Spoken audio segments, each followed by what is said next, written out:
bien, aujourd'hui on se retrouve pour ma vidéo award littéraire de l'année 2024. J'ai fait plusieurs catégories avec des livres marquants de cette année 2024. J'ai repris quasiment les mêmes catégories que ce que j'avais fait au dernier award qui devait être celui de l'année 2023 si je ne me trompe pas. Et j'avais vu cette idée de vidéo sur la chaîne de Brunel, je crois que c'est comme ça qu'elle s'appelle, qui est une idée de vidéo plutôt sympa, je trouve, qui permet de faire un récap de l'année de façon un peu plus fun que faire des tops ou des flops. Je trouve que c'est un petit peu plus rigolo et on va partir sans plus tarder pour te faire un petit bilan de 2024. J'ai lu 57 livres au total. Donc je vais pas évidemment te présenter les 57 livres, mais j'ai quand même pas mal de livres à te présenter dans cette vidéo. J'ai tout noté sur mon petit carnet, donc si je regarde un peu en bas, c'est normal. Et on va commencer par la catégorie du plus beau livre. Et là, pour le coup, j'en ai deux à te présenter. Un des plus beaux livres, clairement, de mon année 2024, je dirais que c'est 6 couronnes écarlates de Elisabeth Lynn, publié aux éditions Rajo, puisque je trouve vraiment que le design global du livre est extrêmement bien réussi. Moi, c'est des couleurs très douces, très pastel, qui me parlent beaucoup. Le jaspage, pour le coup, est tout simple, mais est vraiment en accord, pour le coup, avec le reste du livre. Vraiment magnifique, ce livre-là. Que ce soit la jaquette, le jaspage qui fonctionne vraiment bien ensemble, mais aussi, du coup, le livre en lui-même, qui est absolument sublime, noir comme ça, avec cette dorure bleu ciel qui s'accorde à merveille avec le jaspage. Vraiment sublime ce livre, je l'adore, je le trouve absolument somptueux et le tome 2 est tout aussi beau, tout aussi raccord. Donc je pense qu'il y a moyen que l'année prochaine, le tome 2, si je le lis en 2025, sera aussi parmi les plus beaux de l'année. Et pour te parler brièvement de l'histoire, c'est une fantaisie asiatique qui s'inspire du conte de la princesse dont les frères se transforment en grue. C'est super bien, vraiment, j'ai beaucoup aimé cette lecture. Je ne vais pas te refaire un avis complet à chaque fois sur les livres. Pour ça, je t'invite à aller voir mes vidéos point lecture qui sont tous regroupés dans une playlist. Et normalement, sur les miniatures, tu as les couvertures des livres. Donc si tu as envie d'avoir vraiment mon avis, je t'invite à aller voir ces vidéos-là. Mais voilà, celui-ci, absolument magnifique. Et le deuxième très très beau livre, même si ce ne sont clairement pas les seuls, mais moi je trouve que vraiment ils ont quelque chose qui me parle, que je trouve absolument vraiment magnifique, même si énormément de livres, même dans ceux que je vais te présenter, mériteraient de passer dans cette catégorie-là, puisque maintenant les livres en relié sont vraiment de plus en plus magnifiques et ça c'est génial. Mais je pouvais pas te mettre toute ma bibliothèque dans cette catégorie-là. Donc j'en ai choisi deux. Le deuxième, c'est Assistant to the Villain de Anna-Nicole Maher aux éditions Calix. Et celui-ci n'a pas de jaquette, il est vraiment comme ça. Et je le trouve absolument magnifique puisque cette couverture, mais vraiment colle à 100% avec ce qu'il y a dans le livre. La surprise, c'est vraiment le jaspage, je trouve, qui dénote complètement avec le reste du livre, mais ça c'est la patte éditoriale des éditions Calix, que vraiment à chacune de leurs parutions on a une couleur de couverture et un jaspage qui dénote à chaque fois et je trouve ça vraiment très très bien. Il est vraiment magnifique, on a vraiment tout cet univers de contes sur la couverture qui correspond vraiment à 100% au livre, puisque le livre c'est une fantaisie légèrement romantasy avec une petite romance où on suit Evie qui devient l'assistante du vilain, tout ça dans l'esprit un peu des contes de fées, des contes de magie où on a le méchant qui veut à tout prix battre le gentil prince. Et voilà, et ça se passe dans cet univers-là. Et je trouve que la couverture, la baguette magique de la fée, le château, le casque de chevalier, la grenouille avec une couronne, Ça correspond à merveille à l'univers à l'intérieur, c'est une cozy fantasy, c'est génial, vraiment, j'ai adoré et j'ai très hâte d'avoir la suite. Donc voici les 2 livres qui se placent dans la catégorie le plus beau livre de l'année. La catégorie suivante est une catégorie assez factuelle, tout comme la suivante encore d'après, puisque là c'est le plus gros livre de l'année 2024 et là je t'ai fait le top 3 des livres les plus gros de 2024. Le plus gros, même s'il est au format poche, c'est Les âmes vagabondes de Stéphanie Meyer, ici aux éditions Le Livre de Poche, qui est à plus de 800 pages. Donc c'est lui qui remporte le prix du livre le plus gros de l'année.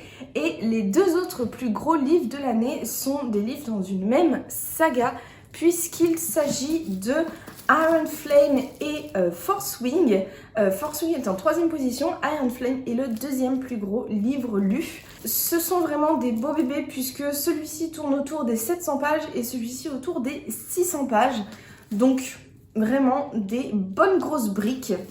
Pour te faire un récap, ça c'est de la science-fiction avec une touche de romance où on a des aliens qui prennent le contrôle des êtres humains et grignotent petit à petit la place des êtres humains, les évincent pour prendre leur place. Quant à Force Wing, est-ce que j'ai vraiment besoin de faire un récapitulatif de l'histoire? C'est une romantasy avec des dragons où il y a beaucoup de guerres, beaucoup de conflits, plutôt un univers dark fantasy.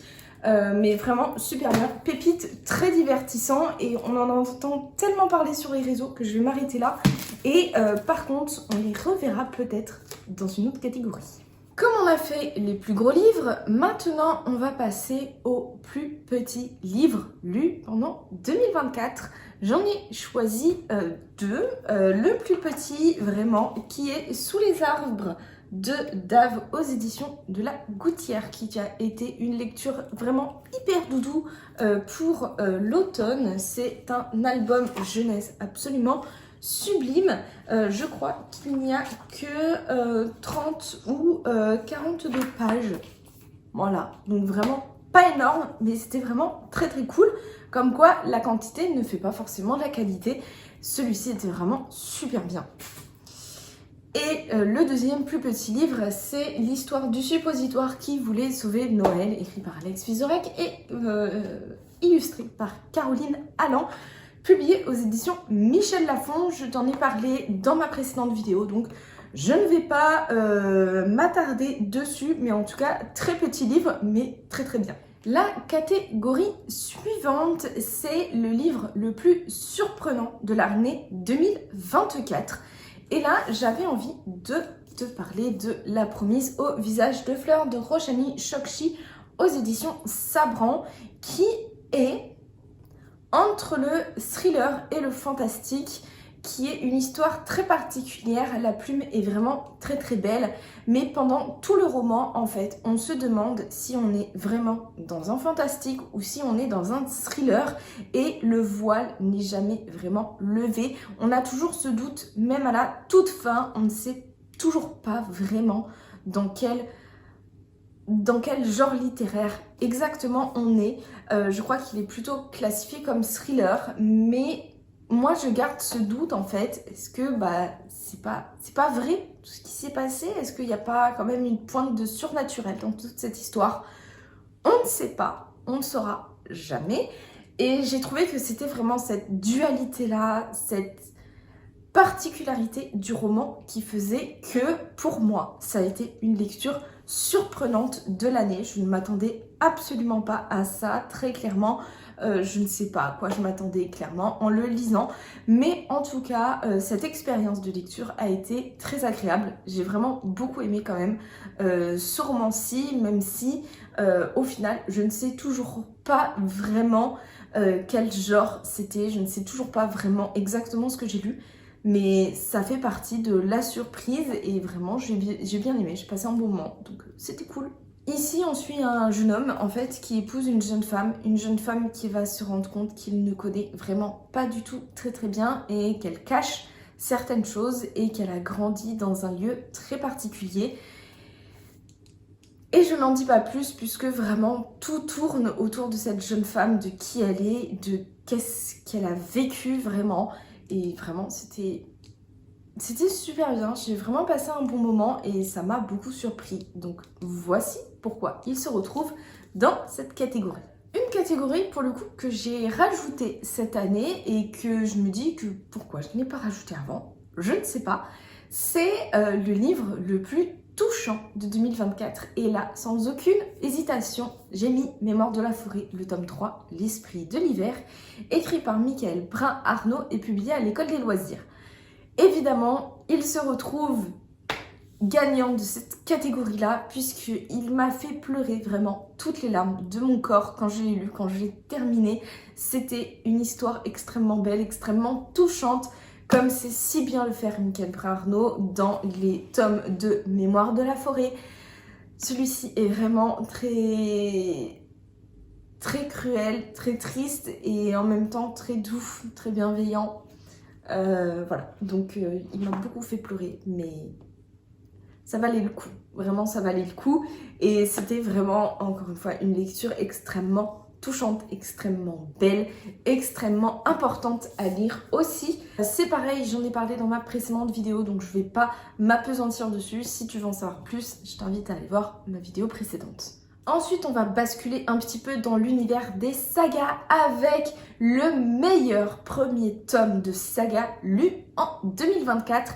Et là, j'ai pas vraiment hésité puisque j'ai mis The Cruel Prince, donc le prince cruel, écrit par Holly Black. Et moi, c'est dans les éditions Hotkey Books, Rajo en français.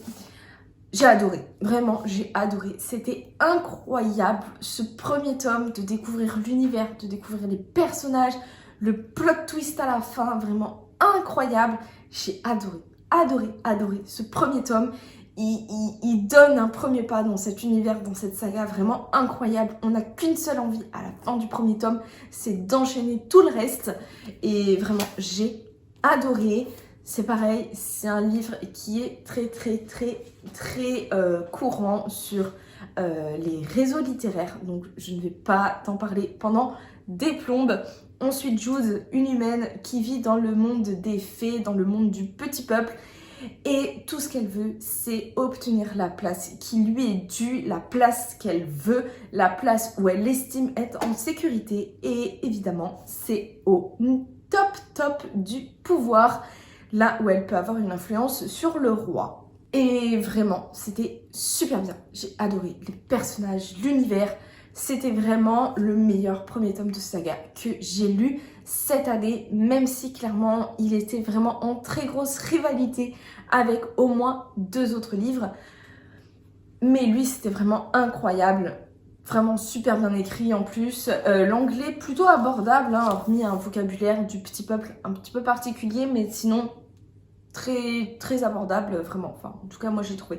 J'ai adoré, voilà. Pépite. Je comprends pourquoi ce livre est tellement hypé, vraiment. Ensuite, j'ai envie de te parler de la meilleure saga lue en 2024, qui est pour moi la saga Vampiria America, surtout puisque la saga Vampiria, je l'avais déjà lu, les 3 premiers tomes. Là, j'ai lu le tome 4 et 5 et j'ai adoré vraiment cette seconde partie de saga Vampiria America, vraiment super pépite. Je l'ai trouvé même meilleure que la première trilogie, donc les Vampiria, qui se passe à Versailles. Là, j'ai trouvé que c'était incroyable. Vampiria America, je les ai lus en audio et les audios sont d'une qualité vraiment super bien. On est vraiment plongé et immergé dans l'univers, dans l'histoire. C'était super. Et je trouve que vraiment Victor Dixon a déployé toute sa maestria d'écrivain pour écrire Vampiria America. Ces 2 derniers tomes, ils sont incroyables et j'ai vraiment très hâte maintenant de découvrir le dernier tome, le 6e, qui va boucler vraiment Vampiria America et Vampiria, la trilogie originelle aussi. On devrait l'avoir normalement en 2025 si j'ai bien tout suivi, mais vraiment pépite absolue. Vampiria, je trouve que c'est plus on avance en fait dans les tomes et plus c'est bien et plus c'est incroyable. Et Victor Dixon, de toute façon, c'est un auteur avec lequel je ne suis jamais déçue. Donc là, vraiment, pépite Vampiria, super bien. C'est de la dark fantasy uchronie plutôt, puisque Victor Dixon a imaginé qu'est-ce qui s'était passé si Louis XIV, au lieu de mourir en 1715, était devenu un vampire et avait transformé l'aristocratie en vampire et le peuple en poche de sang mobile, et avait étendu toute sa suprématie au monde et que les ténèbres avaient pris place dans le monde. Et c'est juste génial. Voilà, j'ai pas d'autres mots, c'est vraiment incroyable, c'est vraiment pépite cette saga. Si tu hésites à te plonger dedans, mais fonce parce que tu ne peux pas être déçu. J'ai adoré. Et Vampiria America, vraiment cerise sur le gâteau, pépite, meilleure saga de 2024, c'est clair et net. Ensuite, avant de passer aux mentions honorables et aux deux dernières catégories, je vais te présenter les livres que je veux absolument lire en 2025. Le premier, c'est le dernier Ken Follett, Les Armes de la Lumière. Je crois que c'est aux éditions Michel Lafon. À la base, oh, j'avais pas vu qu'il y avait une petite carte. Ça, c'est vraiment super. Robert Laffont, pas Michel. Ken Follett a annoncé la sortie d'un nouveau roman fin 2025. Donc, je me dis qu'il faut absolument que je lise celui-ci avant de lire le suivant.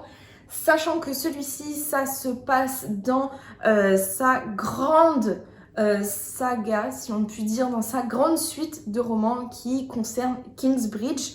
Donc là où se passent les piliers de la terre, là où se passent les piliers de la terre, un monde sans fin, là on a aussi une colonne de feu, on a, je n'ai plus le titre de celui-ci, mais celui qui se passe au temps des Vikings aussi, et sur la fondation de Kingsbridge. Bref, toute cette saga aussi qui tourne en fait autour de Kingsbridge, qui traverse les âges, et là donc ça se passe au 18e siècle. 18e siècle ? 19, oui, fin du 18e, début du 19e. Vraiment, Ken Follett, pour moi, en roman historique, c'est une valeur sûre. J'adore globalement tout ce qu'il fait. Je ne suis jamais déçue. Donc celui-là, je me suis dit, il faut absolument que j'arrive à le lire avant la sortie de son nouveau roman. Et c'est une belle bricasse, donc c'est un beau challenge. D'ailleurs, dans ces livres à lire en 2025, il n'y a que des bricasses. Le deuxième que je veux vraiment absolument lire en 2025, et il sera lu en 2025 puisque après ma lecture en cours, je vais attaquer ma relecture des Cires, puisque il faut enfin que je lise ce troisième tome, Les Cires, écrit par Myriam Savary et publié aux éditions Pocket Jeunesse. Vraiment, saga coup de cœur. J'ai adoré les deux premiers tomes et il faut que je lise le troisième tome. Il faut que je lise, même si je mets en même temps pas envie de le lire, puisque je ne veux pas terminer cette saga, je ne veux pas quitter cette saga, je ne veux pas quitter cet univers, je ne veux pas quitter ces personnages, mais en même temps j'ai tellement envie de connaître la suite, et lui aussi là, c'est une grosse bricasse, vraiment Myriam là, elle s'est lâchée, mais il faut absolument que je lise, vraiment. C'est de la science-fiction mixée avec de la fantasy, avec deux royaumes, un royaume et un empire qui se font la guerre, et des créatures monstrueuses qui n'ont visiblement qu'un seul but, détruire l'humanité. Et on suit Liane qui possède le don et qui donc va suivre une formation pour devenir soldate. Sauf que elle pourrait être l'enfant d'une fameuse prophétie qui pourrait changer la face du monde et changer le cours de la guerre. C'est incroyable, c'est génial et j'ai adoré. Il faut absolument que je lise le troisième tome. Il faut aussi en 2025 que je lise absolument celui qui noya le monde de Shelley Parker Chan aux éditions Brajlon. Ça fait un moment qu'il est dans ma pile à lire, mais bonne nouvelle, il sera bien lu en 2025 puisque c'est ma première lecture de 2025 et pour l'instant, j'aime beaucoup. Le premier tome, c'était Celle qui devint le soleil. C'est une fantasy historique asiatique avec la touche de fantasy vraiment très petite. C'est super bien, c'est plus historique que fantasy, il y a beaucoup de complots politiques, c'est génial. Il y a aussi de la représentativité puisque notre héroïne principale, nos héros ont toujours une orientation sexuelle différente, une identité de genre différente de la norme.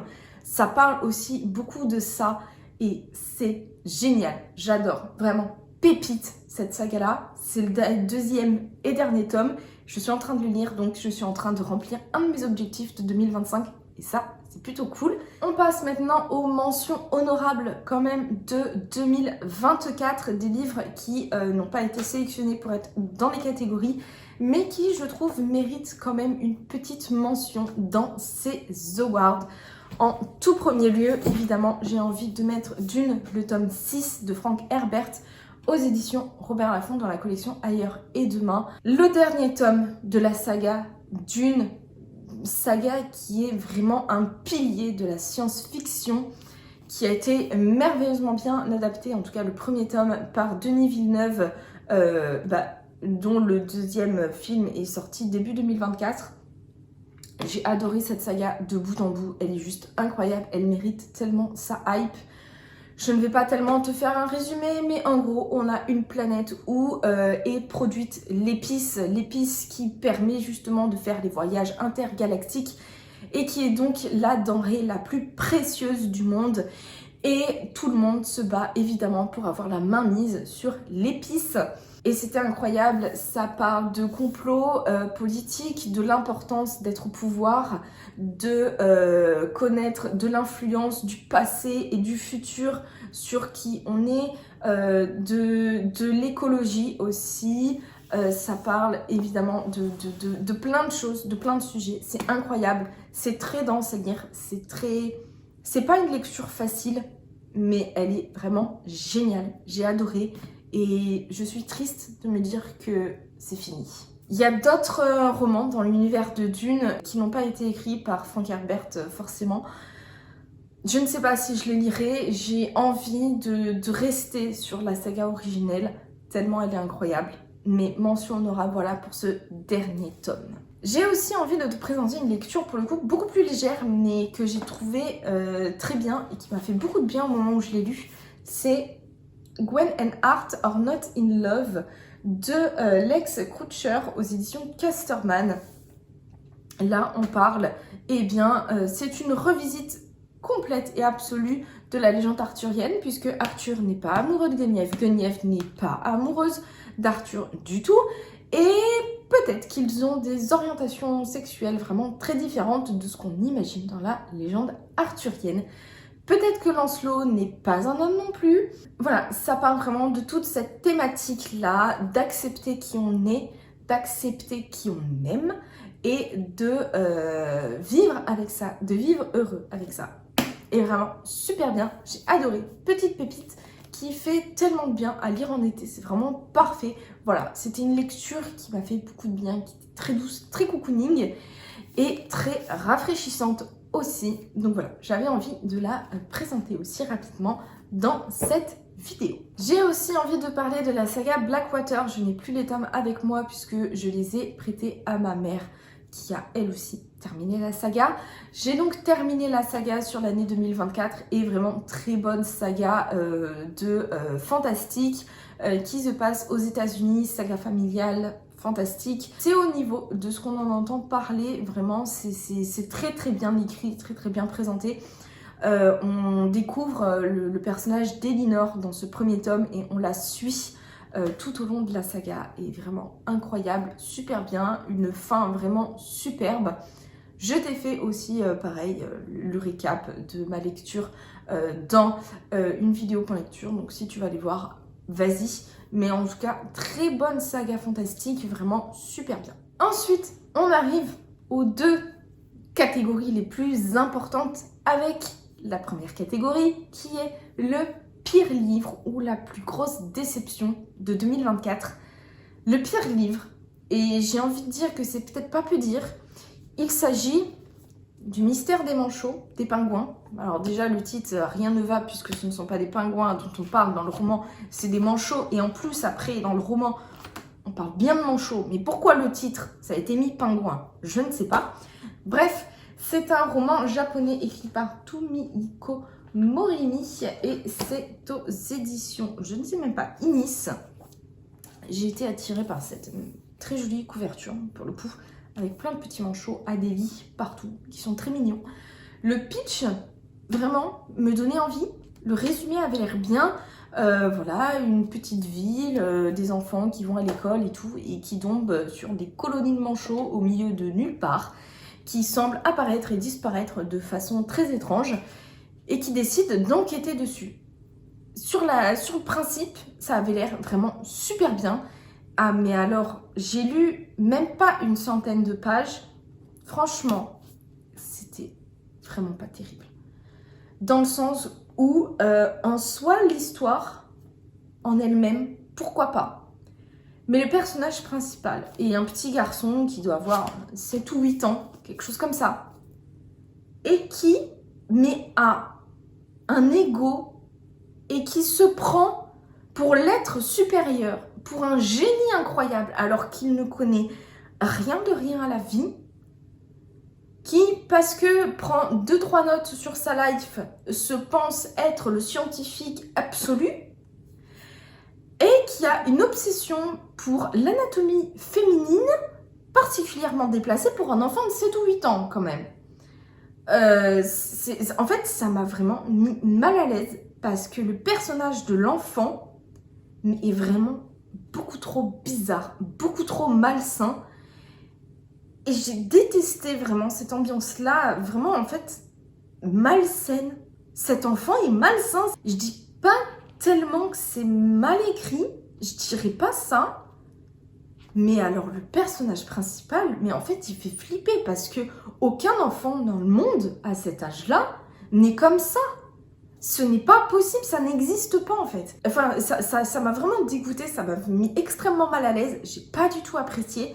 Et donc, j'ai abandonné peut-être au bout de 50 pages tellement c'était affreux quoi. Donc, je suis extrêmement déçue puisqu'il avait l'air très très bien. Mais vraiment gros malaise quoi. Gros malaise ce livre. Et ensuite, une déception. Petite déception quand même, mais c'est un peu la seule de l'année, puisque je n'ai pas eu de grosse déception cette année-ci. Ça a été La femme de ménage par Frida Mac quelque chose, j'ai oublié le nom, je ne sais plus, je suis désolée, qui est un peu le thriller qui a fait énormément parler de lui, là je dirais en cette fin d'année 2024. Et je dois dire que... Bon, la première moitié, pourquoi pas, bon, on se demande un peu ce qui se passe, c'est étrange. On suit une jeune femme donc, qui est embauchée par une femme très très riche, qui a la vie de rêve, mais qui a des attitudes vraiment très étranges et qui est très, très bizarre, qui semble être un peu dérangée psychologiquement et qui a des problèmes vraiment de psychologie profonde. Et donc on suit cette jeune femme qui évolue dans cette maison un peu bizarre. Et on a évidemment, comme dans tout thriller qui se respecte, un plot twist. Et autant vous dire que quand on trouve le plot twist... on va dire, alors je l'ai écouté en audio, donc je crois que le livre il fait 9 heures, donc quand on trouve le plot twist 1 ou 2 heures avant qu'il arrive, c'est un petit peu décevant. Ça m'a fait la même effet que en fait quand j'ai lu Joël Dicker, la disparition de Stéphanie Meyer, où j'ai trouvé la solution à l'énigme peut-être une 50aine de pages avant qu'elle arrive. C'est un petit peu frustrant parce que moi, ce que j'aime justement dans les thrillers quand j'en lis, ce qui est très très rare puisque c'est pas du tout un genre qui me plaît, mais ce que je recherche quand je lis ce genre de livre-là, c'est de ne pas trouver justement la solution pour avoir vraiment cet effet de oh, mais non, c'est pas possible. Mais oui, si, en fait, c'est ça, tout colle. Et là, quand on trouve le plot twist avant qu'il arrive, bon, ça gâche un petit peu la surprise. Surtout que le plot twist, pour que je le trouve, il n'était pas non plus incroyablement surprenant, quoi. Enfin, je veux dire, je pense que les gens qui ont l'habitude de lire des thrillers, je pense qu'ils l'ont trouvé, honnêtement. Hein. C'était pas non plus un truc hyper étonnant. Avoir trouvé ça avant que ça n'arrive, bah, c'était une chouille décevant, quand même. Mais sinon, quant à la plume, quant à la façon de raconter l'histoire, c'était sympa, hein. Franchement, j'ai pas détesté ma lecture, mais petite déception de pas avoir subi le plot twist, en fait. Donc ça, c'est un petit peu dommage. Et clairement, je pense pas que je lirai la suite. On passe maintenant à la catégorie Reine des Awards, qui est le meilleur livre lu en 2024. Et autant l'année dernière, j'avais pas du tout hésité, autant cette année, je ne sais pas. Autant cette année, je ne sais absolument pas quoi mettre comme vraiment top 1. J'ai un top 3, mais alors je ne saurais pas dire lequel est le meilleur. Je te disais que j'allais te les remontrer dans une catégorie. Je parle de Fourth Wing de Rebecca Rayos, ici dans l'édition Hugo New Roman. Hugo Roman, je ne sais plus. Comme tu t'en doutes, vu que je t'ai dit que j'avais énormément aimé, évidemment, il se retrouve ici. J'ai énormément aimé. En fait, je l'ai lu, le premier tome comme le deuxième tome, Iron Flame, à des moments où j'avais énormément besoin, en fait, de distraction. Et ce livre, c'est de la distraction pure. On est complètement happé dans le roman. C'est un page-turner incroyable. C'est dynamique. Il y a tout le temps plein de choses qui se passent. On ne s'ennuie jamais. Les personnages sont quand même très attachants. L'histoire, vraiment l'histoire en elle-même, le suspense, la quête est hyper intéressante. Et on a des révélations vraiment super bien. Il est dans cette sélection des meilleures lectures de 2024. Tu t'en doutes aussi, se retrouve Le Prince Cruel de Holly Black dans cette sélection. Pareil aussi, c'est exactement ce dont j'avais besoin au moment où je l'ai lu. Donc c'était vraiment super bien et c'est vraiment un très bon livre. Et il y a aussi un livre que je ne t'ai pas encore présenté. Il s'agit de God Killer de Anna Kanner aux éditions de Saxus, dans cette très belle édition reliée en plus, qui aurait pu rentrer dans la catégorie des plus beaux livres, qui est pour le coup une fantaisie pure. Et c'est ça qui m'a fait énormément de bien, c'est de tomber dans de la fantaisie pure. Il y a une toute petite romance, mais qui est vraiment au second, voire troisième plan. On a un univers hyper bien recherché, avec des dieux hyper intéressants, des personnages hyper complexes et très sympa à suivre. J'ai adoré, voilà, on a encore plein de mystères à résoudre.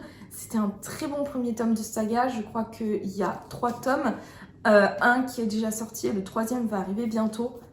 Mais j'ai adoré, voilà, c'est pareil, je l'ai lu exactement au moment où j'avais besoin de ça. Et le fait que ce soit juste de la fantaisie m'a fait beaucoup de bien. Donc voilà mes 3 meilleures lectures de 2024 et je ne saurais vraiment, clairement pas en choisir un sur les 3. Vraiment, je ne sais pas. À la limite, peut-être Fourth Wing parce que ça m'a fait un bien incroyable quand je l'ai lu. Mais vraiment, les dessous sont incroyables aussi. Enfin, j'ai adoré, adoré, adoré. Donc, je ne peux que vous recommander ces 3 livres-là si vous aimez la fantasy, si vous aimez la romantasy. Mais vraiment, foncez, puisque ces 3 livres-là, mais ils sont géniaux, quoi, en fait. Voilà pour mes awards de 2024. Et je suis plutôt même hyper contente, en fait, de cette année de lecture, puisque, hormis 2 déceptions, dont un abandon et l'autre est quand même une petite déception, hormis ces 2 livres-là, je n'ai fait que de lectures géniales en 2024, donc je suis hyper contente. Vraiment, je pense que à aucun livre je ne leur mettrai une note en dessous de la moyenne, tellement c'était bien en fait. C'était une excellente année de lecture et j'espère que 2025 va être sur la même lancée avec des livres tous très bons. Je ne sais pas si le fait d'avoir eu une année aussi bien en termes de lecture, c'est parce que je choisis mieux mes livres ou que j'ai juste eu de la chance. Je ne sais pas, mais j'espère vraiment que 2025 ce sera aussi de très très bonnes lectures. En tout cas, 2024 a été un excellent cru. N'hésite pas à partager dans les commentaires toi aussi tes awards littéraires et notamment ta meilleure lecture de 2024. Ça pourrait peut-être me donner ou donner des idées aux autres de lecture pour 2025. Et en attendant, on se retrouve très bientôt dans une prochaine vidéo.